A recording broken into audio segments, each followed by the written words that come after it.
자, 오늘 본문에 나오는 호세아, 이게 선지자 이름이에요. 그 호세아는 북이스라엘의 선지자입니다. 그러니까 이제 남유다, 우리나라처럼 이스라엘도 솔로몬 왕 이후로 남유다, 북이스라엘 이렇게 분리가 됐죠. 이게 북이스라엘의 선지자입니다. 이제 아시리아죠. 거기에 멸망당하는 조국 이 북이스라엘을 지켜볼 수밖에 없었던 그런 아픔을 가진 선지자였습니다. 이스라엘을 하나님 앞에 바로 세우기 위해서 말씀을 전파했고 시대의 아픔을 함께 했던 선지자입니다. 자, 그 선지자 호세아가 이스라엘이 멸망된 이유에 대해서 간단히 소개하는데 우상 숭배입니다. 우상을 섬겼기 때문에 이스라엘은 망했다. 이렇게 성경은 이야기하고 있습니다. 성경에서 말하는 우상 숭배는 우리의 믿음의 대상에 하나님이 아닌 다른 것을 두는 겁니다. 뭐 다른 종교를 간다, 뭐 예를 들면 뭐 불교를 간다, 이슬람을 간다, 내가 무교를 간다, 이게 꼭 우상 숭배라고 생각할 수 있는데요. 성경은 그렇게 얘기하지 않습니다. 하나님이 아닌 하나님 자리에 위치해야 될 곳에 다른 게 있으면 다 우상 숭배예요. 그래서 성경에서 제일 많이 예를 드는 게 돈입니다. 돈. 우리가 생각할 때 뭐 바알과 아세라 같은데요. 구약 신약할 것 없이 그냥 성경에서 제일 많이 얘기하는 게 물질, 돈을 예를 들고 있습니다.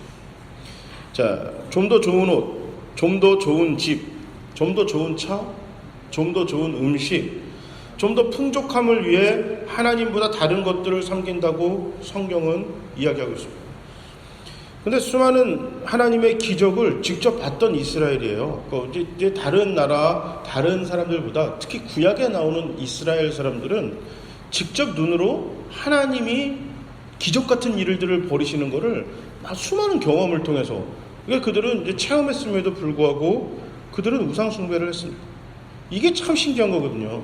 그러니까 예를 들면 우리 집은 아무도 예수를 안 믿어요. 우리 집안에 교회 다니는 사람이 한 명도 없어요. 이런 사람들이 교회를 안 가는 거야. 예수님을, 하나님을 안 믿는 거야. 뭐 그렇다 쳐요. 뭐 본 적이 없으니까, 배운 바도 없고 본 바도 없으니까 그렇다 치는데, 아니 집안이 대대로 다 뭐 예수를 믿고 하나님을 잘 섬기는 집에 태어났는데도 교회를 안 가는 거예요. 하나님을 안 믿어요. 이게 참 쉽지 않거든요. 쉽지 않은 일인데 이스라엘이 그렇게 했던 이유가 있습니다. 그것은 우상 숭배할 때 그들의 손에 잡히는 것들이 꽤 있었기 때문에. 이 말은 무슨 말이냐면 떠날 수 없을 만큼 현실적인 유익이 컸다는 거예요. 그 우상을 숭배하면서 그들이 얻을 수 있는 게 생각보다 컸습니다. 잘못이 지적되었을 때도 이스라엘 백성들이 돌이키지 못했던 이유 중 가장 큰 것은 바로 현실적인 이익이었습니다. 왜냐하면 하나님은 베풀며 사는 거예요. 그러니까 10을 가졌을 때, 10을 가지면 우리 11조라고 내잖아요. 성경에서는 11조뿐만 아니라 구약은 또 다른 10분의 1, 그러니까 10분의 1은 하나님께 헌금으로 내고 나머지 10분의 1은 가난한 사람들을 위해서 구제헌금을 했어요. 의무였습니다. 의무. 그러니까 내가 10을 벌면 2를 무조건 가난한 사람들을 위해서 베풀어야 돼요. 2를. 그러니까 8만 가질 수가 있어요. 거기다가 이게 뭐 가난한 사람들한테 돈을 꿔줬을 때 이 사람이 도무지 갚을 수 없을 만큼 가난하면 받지 말라고 그래요. 받지 말랍니다. 그리고 거기다가 이 땅도 왕이라 할지라도 그 백성들의 땅은 함부로 뺏을 수가 없습니다. 왜냐하면 농경사회에서 땅은 삶의 가장 기초적인 단계이기 때문에 하나님은 그 가난한 사람들도 살 수 있는 길을 열어줘서 어느 누구도 땅은 사고 팔지 못하게 만들었어요. 그러니까 하나님을 믿으면, 하나님을 잘 섬기면 세상적인 이익은 조금 손해볼 수밖에 없어요.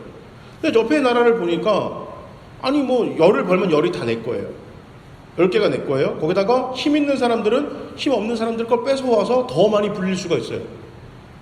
그러니까 이게 거기가 보암직도 하고 먹음직도 한 거예요. 탐스러운 겁니다.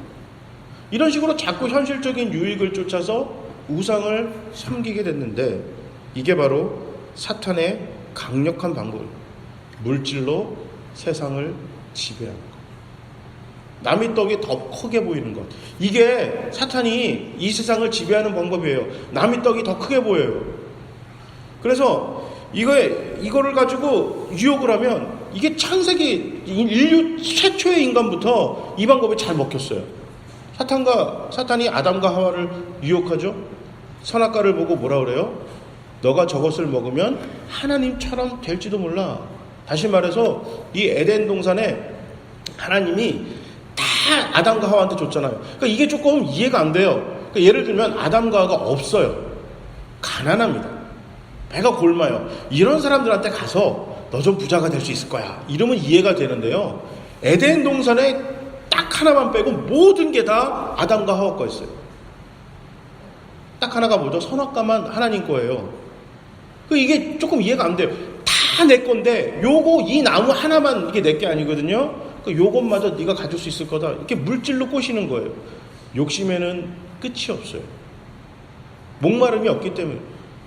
자, 이걸 건드렸어요. 그랬더니 맨날 봤거든요. 지나치면서 아무렇지도 않았는데, 자, 물질의 욕심이 생기자마자 그 선악과의 열매가 보암직도 하고 먹음직도 하고 지혜롭게 할 만큼 탐스러워지게 갑자기 유혹이, 내가 감당치 못할 유혹이 막 들어서 내 스스로를 절제하지 못하는 거예요.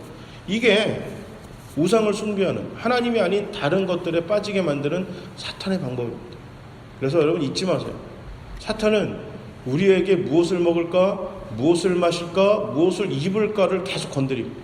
그래서 저 좋은 음식, 더 나은 집, 더 나은 옷, 더 나은 자동차, 더 나은 삶의 그런 풍성한 환경을 위해 하나님의 자녀로서 살아가지 못하게끔 계속해서 우리를 꼬셔요. 그래서 그것이 더 나은 것을 취했을 때 하나님이 아닌 방법으로 취했음에도 불구하고 신앙 양심에 걸리니까 자꾸 하나님이 축복한 것처럼 이게 뭐죠? 포장하는 거예요. 실제로 하나님이 안 줬는데. 그럼 어떻게 돼요? 신앙은 타락할 수밖에 없습니다. 교회가 물질을 쫓아갑니다.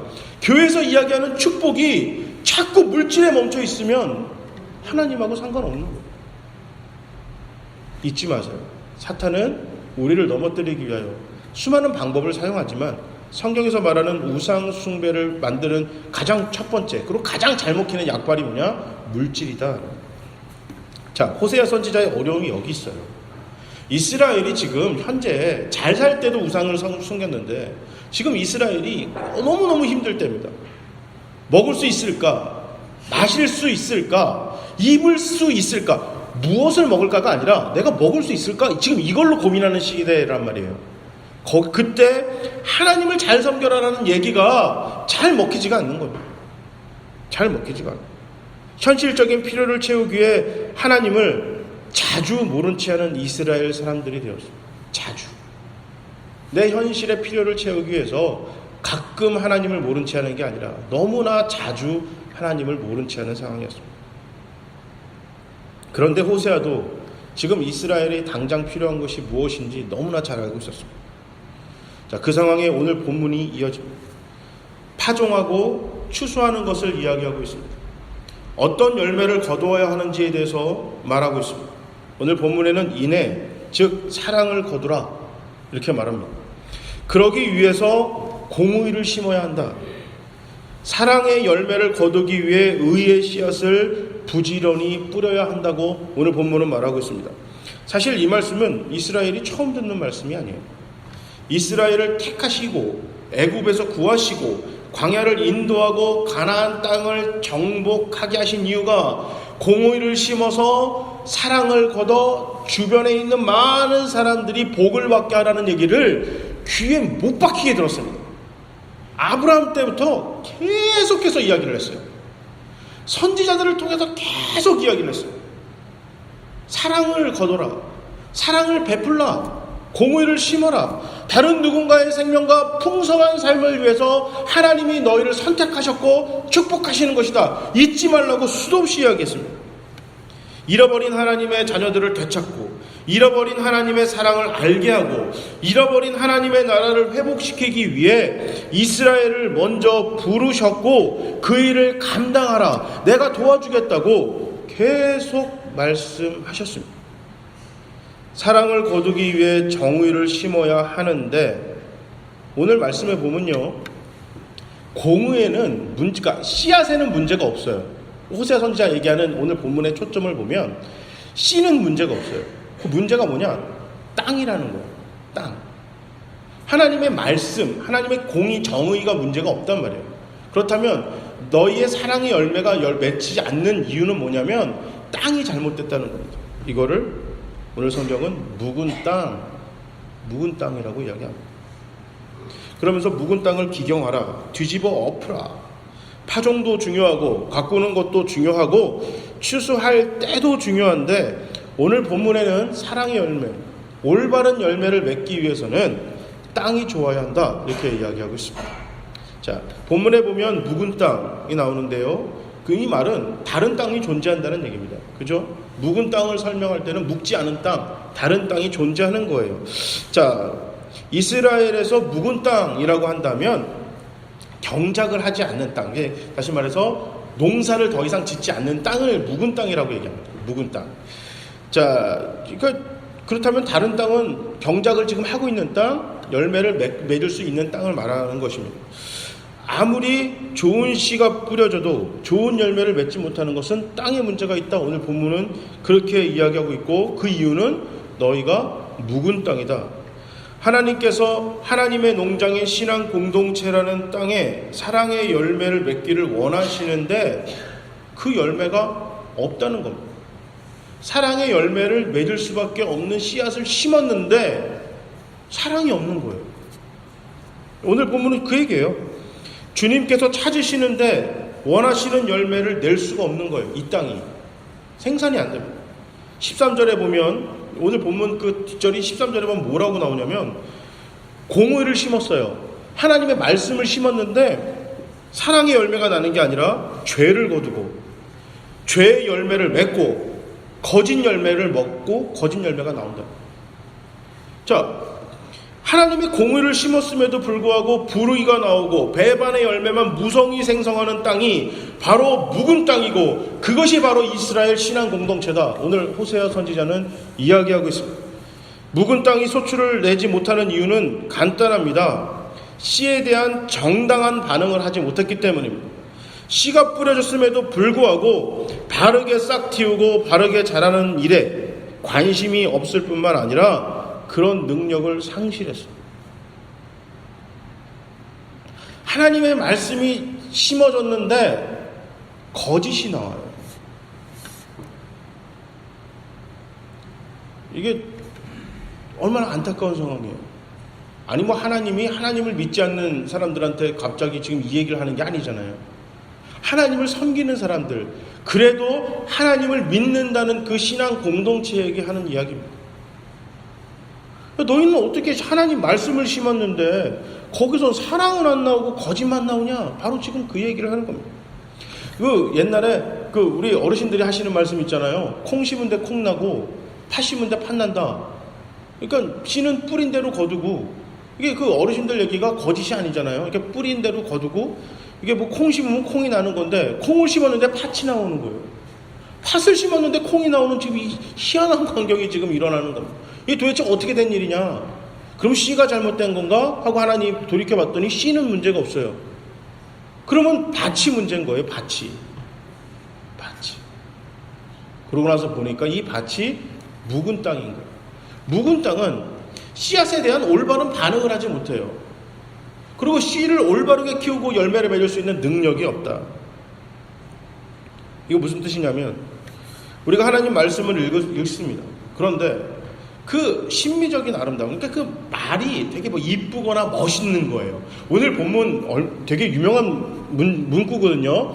묵은 땅을 기경하라. 이게 멋있잖아요. 뭔진 잘 모르지만 폼나잖아요. 뭐 오늘도 제가 그래서 조금 이거를 약간 이렇게 좀 편하게 제가 말을 좀 바꾼 건데, 삶을 경작하라. 그러면 이게 마음에 팍 이렇게 뭔가 이게 있어 보이잖아요. 폼나잖아요. 이런 거에 빠져요. 설교의 아름다움, 말의 매끄러움, 수사적인 표현, 논리의 결여가 없는 거예요. 완벽한 논리, 이런 거에 빠져 있어요. 그러나 나의 마음이 움직이지 않습니다. 감동은 있는데 변화가 없습니다. 또 잠깐 변할 수는 있는데 그때뿐이에요. 시간이 지났는데 삶이 개선되지가 않습니다. 삶이 개선되지가 않아요. 전에는 죄 때문에 눈물 흘리고 심하게 아팠지만 이제는 웬만한 것에 대해서 양심의 가책도 제대로 느끼지 못할 때가 있습니다. 혹은 양심의 가책은 있는데 이것이 내 인격의 변화와 삶의 개혁에는 영향을 미치지 않습니다. 그렇게 움직이지 않아요. 이게 바로 묵은 땅의 속성입니다. 변하지 않습니다. 그냥 그대로 사는 거예요. 그게 맞다. 물론 기경한 땅, 좋은 땅은 뿌려진 씨의 열매가 올바르게 맺혀지는 땅입니다. 신앙 양심의 가책이 영혼을 자극합니다. 그래서 바른 새로운 변화로 가져가게 만듭니다. 영혼의 아픔이 하나님 앞에 자신의 상한 마음을 쏟아붓지 않고는 견딜 수 없게 만듭니다. 쏟아붓지 않고는. 기쁨이 없을 만한 상황에 기쁨이 있고 감사하지 못할 조건에도 감사를 발견합니다. 이것이 신앙은 좋은 신앙인, 바른 신앙인, 사랑의 열매를 맺는 좋은 땅을 만들어줍니다.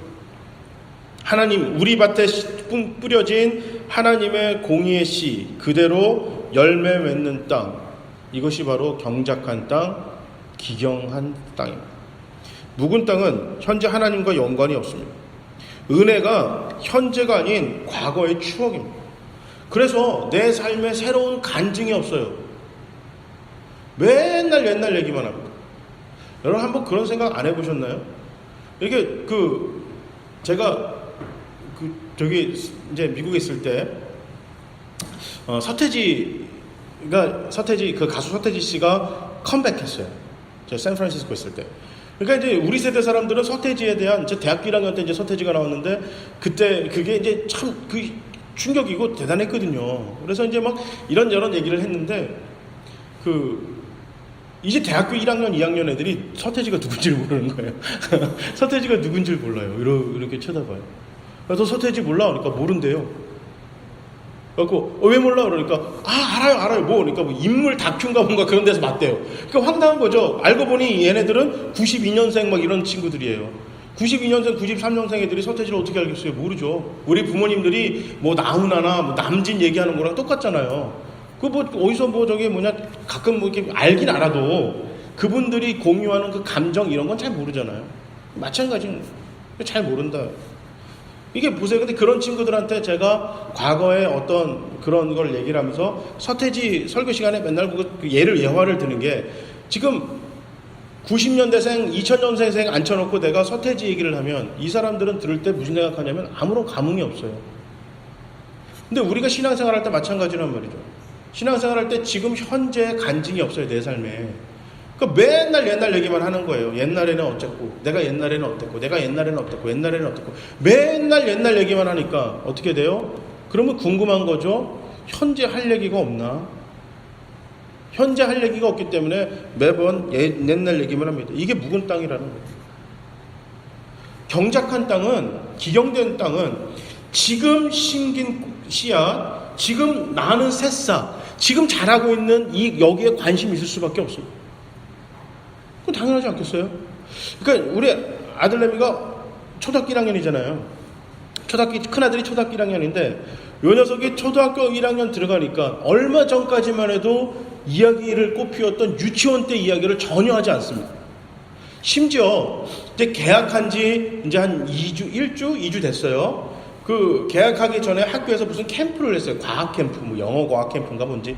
거기 2주를 다녔는데 2주 다녔던 얘기를 집에서 계속 캠프 했던 얘기를 했거든요.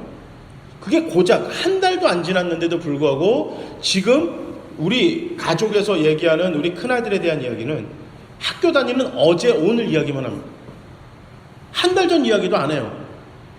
왜? 지금 이야기가 중요하고 지금 이야기가 많으니까. 신앙도 마찬가지예요.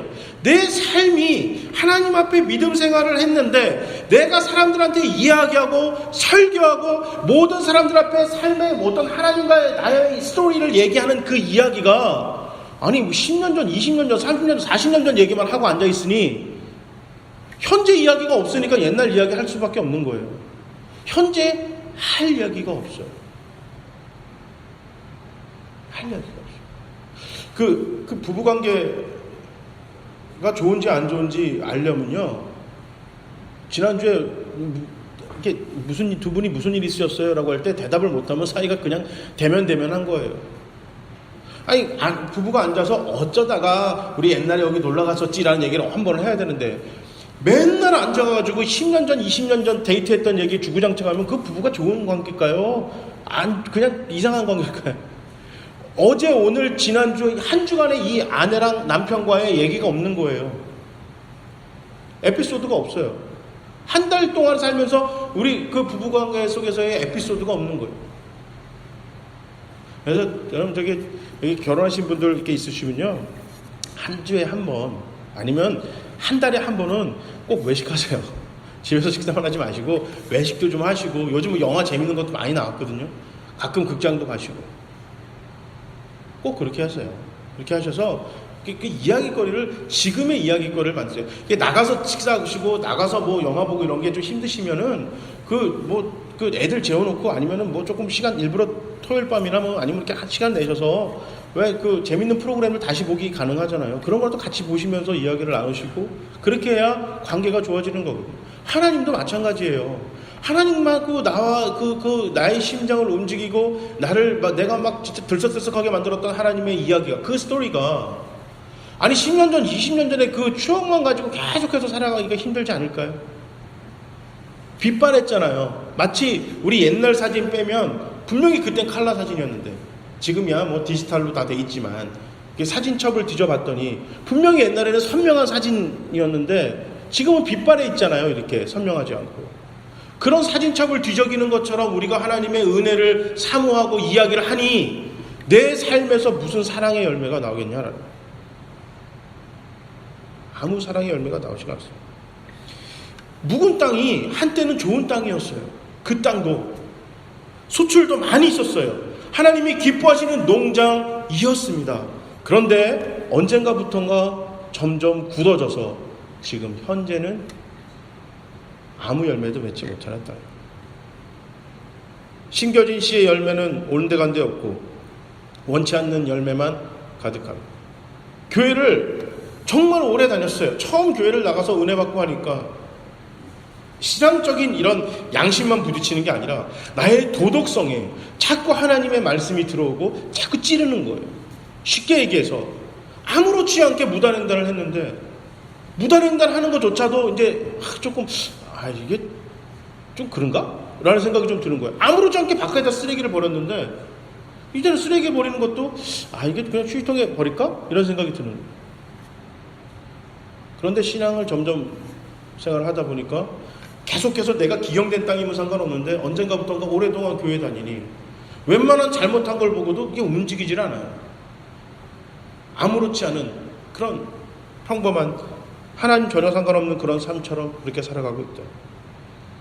그러니까 우리의 개인적으로, 교회적으로 상상하기조차 힘든 그런 삶이 현실로 일어나고 있는 겁니다. 자, 호세아가 말한 이스라엘은 많은 제사가 있고 제도도 유지되고 나름대로 있어야 할 것이 없는 바 아니고 지켜야 될 신앙과 말씀이 없는 것은 아니었지만 하나님께서 기뻐하시는 열매를 맺지 못하고 있었습니다. 거짓 열매만 주렁주렁 열린 신앙 공동체였습니다. 그런 신앙 공동체의 묵은 땅에 오늘 본문은 이야기합니다. 너희 묵은 땅을 갈아엎으라. 그러면 좋은 열매는, 기경한다는 얘기는 우리의 마음과 삶의 잘못된 고정관념, 선입견, 무지, 이런 것들을 뒤엎는 겁니다. 누구나 생각보다 쉽게 사고가 딱딱하게 굳어요. 그래서 잘못된 생활 습관이나 사고가 이게 올바로 바로잡고 바꾸는데 이게 굉장히 우둔합니다. 이게 인간이 그렇대요. 얼마 전에 뉴스에서 이게 재밌는 내용을 봤어요. 우리의 뇌는 패턴이 한번 정해지면 우리가 아무리 노력해도 바꾸기 힘들다는 겁니다.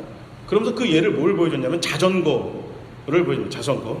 그러니까 지식이 사람을 이해시키지 못한다는 거예요. 이제 자전거를 타는데 우리가 일반적으로 자전거에 익숙해지잖아요. 그런데 거기서 좀 이상한 자전거를 만든 거예요. 이게 뭐냐면 오른쪽으로 핸들을 꺾으면 바퀴가 왼쪽으로 가는 거예요. 이해가 되세요? 우리가 자전거를 오른쪽으로 핸들을 꺾으면 바퀴도 오른쪽으로 가잖아요. 그런데 이 자전거는 핸들을 오른쪽으로 틀으면 바퀴가 왼쪽으로 가는 거예요. 왼쪽으로 가면 오른쪽으로 가겠죠? 일반적인 자전거랑 반대예요. 자, 지식적으로는 이제 우리가 알았습니다. 그렇지, 우리가 타던 거는 오른쪽으로 가려면 오른쪽을 틀어야 되고 왼쪽으로 가려면 왼쪽을 틀면 되지만, 이 자전거는 왼쪽으로 가려면 오른쪽으로 틀어야 되고 오른쪽으로 가려면 왼쪽을 틀면 된다. 지식적으로는 아는데요, 몸이 안 된다. 뇌가 거부한대요. 절대 못한답니다. 그래서 이 사람이 그 컨퍼런스를 다니면서 보여줬는데, 사이클 선수가 나와도 못하더래요. 3m를 못 간대요. 3m를. 우리 뇌가 거부한답니다. 뇌가. 그래서 몇 개월에 걸려서 이거를 연습했대요. 그래서 간신히 탈 수 있게 됐다고 합니다. 근데 재밌는 건요, 그 몇십 년간 타왔던 일반적인 자전거를 타려고 했더니 못하더래요. 기껏 반대되는 자전거를 몇 개월 연습을 해서 이상한 자전거를 이제 탈 수 있게 됐더니 20년, 30년이 넘게 타왔던 일반적인 자전거를 못 타더래요. 뇌가 거부하는 거예요. 물론 한 몇십 분 연습하니까 언제 그랬냐는 것처럼 일반적인 자전거를 타게 되더랍니다. 10분간 일반적인 자전거를 탔더니 몇 개월 동안 연습하고 조금 전까지, 1시간 전까지 탈 수 있었던 반대된 자전거를 또 못 타더랍니다. 이게 우리 뇌가 작용하는 겁니다. 그래서 그 사람이 얘기하는 게, 우리가 무엇을 판단하고 우리가 무엇을 생각하고 결정을 내릴 때, 나는 어느 쪽으로 치우친 사람이구나, 내 사고가 딱딱하게 굳은 거, 이걸 꼭 인정하고 인지하고 있으라는 겁니다. 나는 냉정한 사람이야, 나는 공정한 사람이야, 나는 정직한 사람이야는 불가능한 얘기입니다. 지식이 사람을 이해시키지 못하게 뇌가 그렇게 생겼다는 겁니다. 그러니까 이 말은 뭐냐면, 두 가지 동시에 못한다는 거죠. 새로운 삶의 방식은 예전 삶의 방식과 절대 공존할 수 없다. 과학자가 이렇게 이야기합니다. 빛과 어둠은 공존할 수 없습니다. 공의와 죄도 마찬가지입니다. 삶을 경작한다는 것은 죄인이었던 예전의 삶의 방식에서 구원받은 새로운 삶의 방식으로의 전환을 의미합니다. 특별히 땅의 입장에서 볼 때 경작은 굉장히 고통스러운 일입니다. 자, 쟁기의 날카로운 날을 땅속에 집어넣고 그것을 밀어버립니다. 우리 생각 속에 쟁기를 집어넣는 아픔이 있어야 됩니다. 내 굳어지고 정형화된 삶 속에 쟁기를 그냥 쑤셔넣는 아픔, 그래서 밀어버려서 갈아엎는 그 상처를 내지 않고서는, 그리고 그 고통을 감수하지 않고서는 새로운 기경된 삶을 살아갈 수가 없습니다.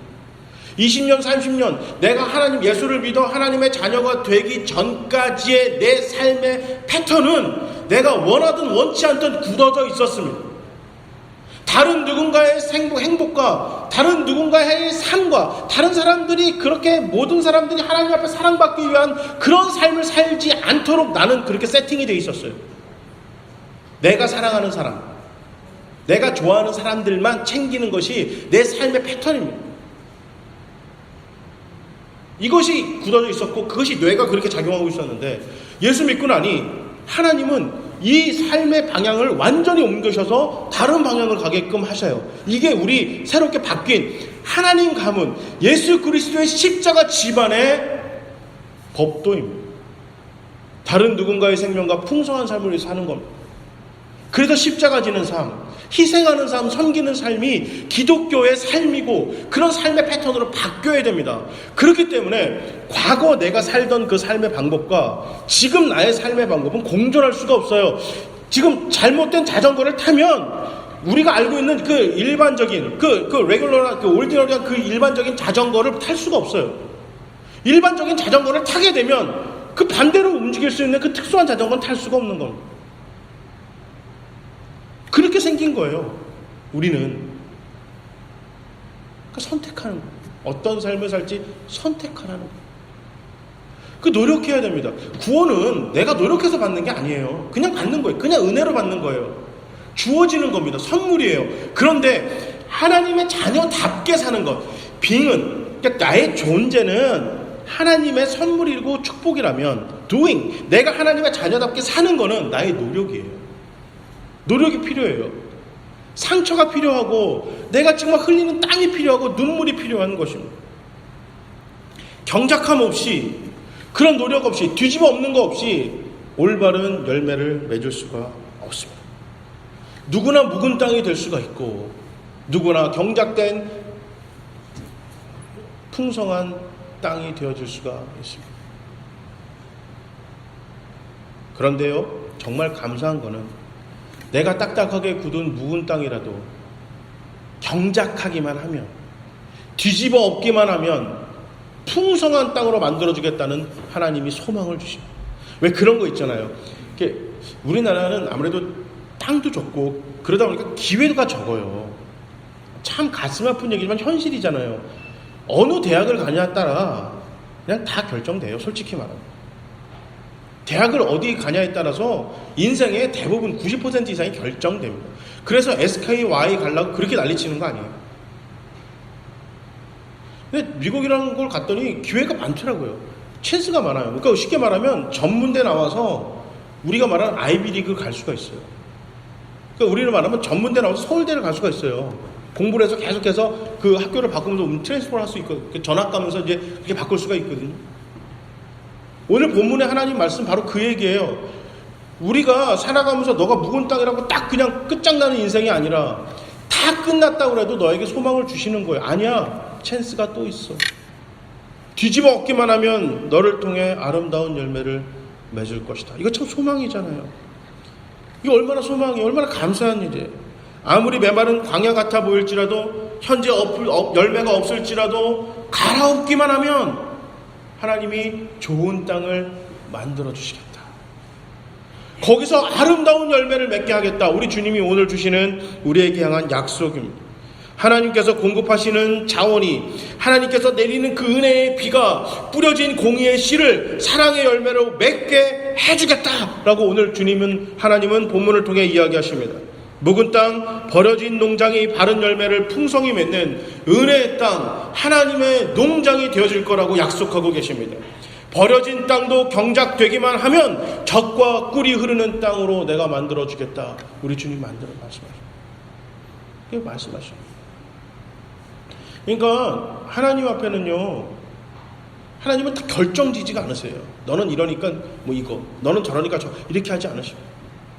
근데 사탄은 자꾸 결정져요. 넌 여기지, 너는 끝이야. 네가 뭘, 그만하면 됐지. 자꾸 우리를 한정짓습니다. 근데 하나님은 우리를 한정짓지 않으세요. 한정짓지 않으세요. 바라건대 지금 이 자리에 앉아 계신 저와 여러분 모두가 현재 내가 무슨 땅인지 상관없이 앞으로 남은 나의 평생을 하나님 말씀과 기도로 경작해 사랑의 열매를 맺는 풍성한 그런 하나님이 기뻐하시는 하나님의 농장이 되시기를 주님의 이름으로 축복합니다. 기도의 쟁기, 말씀의 쟁기를 손에 듭시다. 이 쟁기는 기도와 말씀으로 뒤집어 엎는 겁니다.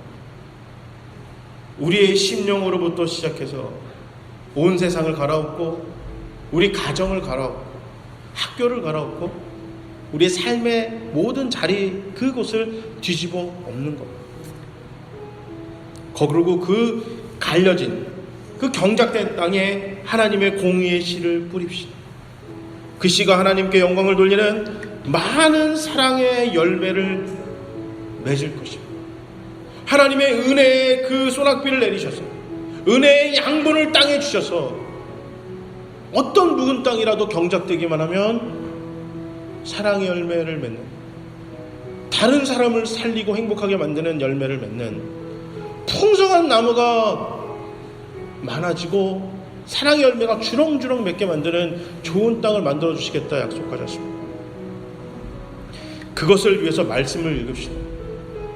그것을 위해서 여러분 기도합시다. 시간을 냅시다. 고통을 감수하며 우리의 믿음을 지켜 삽시다. 결코 다시 묵은 땅으로 돌아가지 않도록 우리의 삶을 말씀과 기도로 경작하는 열매 맺기 좋은 땅이 되시기를 주님의 이름으로 축복합니다. 우리 한번 기도하시겠습니다.